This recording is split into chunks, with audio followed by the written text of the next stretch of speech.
ইনকিলাব মঞ্চের আহ্বায়ক ও ছাত্রনেতা ওসমান হাদী হত্যা মামলার আসামি পশ্চিমবঙ্গ পুলিশের এসটিএফের হাতে গ্রেফতার হয়েছে বলে দাবি করা হচ্ছে। গুরুতর এই অপরাধের পর দুই বাংলাদেশি নাগরিক দেশে ছেড়ে অবৈধভাবে ভারতে প্রবেশ করে। জানা গেছে তারা ভারতে বনগাঁ সীমান্ত এলাকায় আত্মগোপন করেছিল এবং সুযোগ পেলে আবার বাংলাদেশে ফিরে আসার চেষ্টা করছিল। এই তথ্যের ভিত্তিতে পশ্চিমবঙ্গ পুলিশের স্পেশাল টাস্ক ফোর্স এসটিএফ অভিযান চালায়।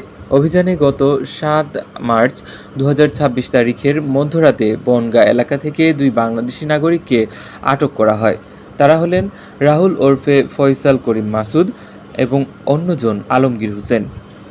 এসটিএফ সূত্রে জানা গেছে, তদন্তে বেরিয়ে এসেছে যে রাহুল ওরফে ফয়সাল করিম মাসুদ ও আলমগীর হোসেন মিলে বাংলাদেশের ছাত্রনেতা ওসমান হাদীকে হত্যা করে পালিয়ে যায়।